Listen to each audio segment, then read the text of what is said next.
Have you heard? Dr. Kazoom Zughari is coming to do a seminar. Who? Dr. Kazoom Zughari. He is an amazing martial arts historian and also one of the top ninjutsu practitioners in the world. Have you been drinking the idiot Kool-Aid again?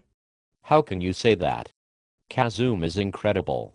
The way he pulls out his sword so fast and flashy makes me tingle all over. Are you talking about that strange guy from France who used to work in Hatsumi-sensei's office? He is not strange. He is a master of yanking his sword out and doing amazing things with it. Everyone, and I mean everyone, absolutely thinks the world of this guy because his skills are so incredible.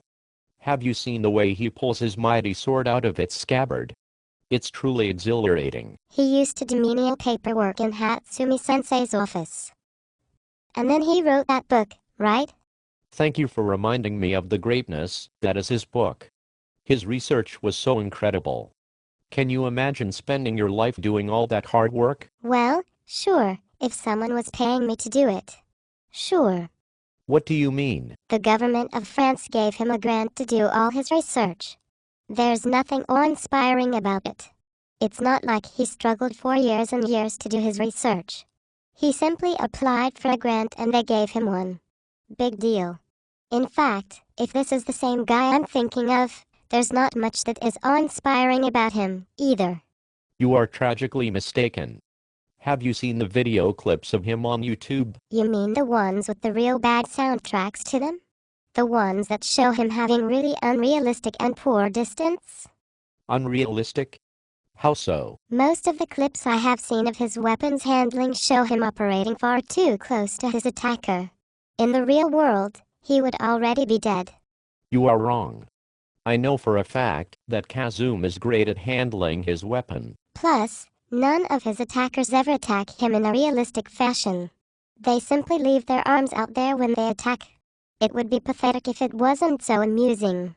You are such a non-believer. No, I'm just smart enough to be able to see through the hype that most of the people in the Bujinkan want to so desperately believe in. Kazoom is nothing special at all.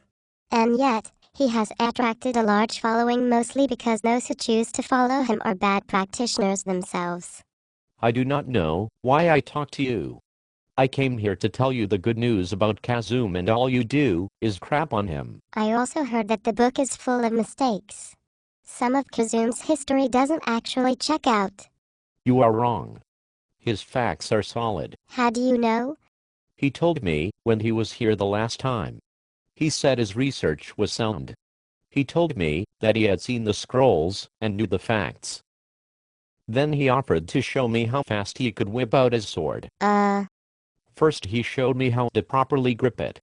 Then he showed me other ways to hold it. When we started, I was gripping it too hard. I was almost squeezing it. Kazoom told me that if I was not careful, I could squeeze the life right out of the sword. And that would not be a good thing. Kazoom took his time with me. He was very patient and gentle. And by the time he had finished with me, I was able to understand the proper way to grip his sword so that we were both smiling. I'm not quite sure how to even respond to that. All this talk of Kazoom and swords has gotten me all excited. I think I'm going to go home and practice pulling my own sword out. I'm going to do it over and over and over and over until it happens. The magical natural release that I'm looking for. Oh dear.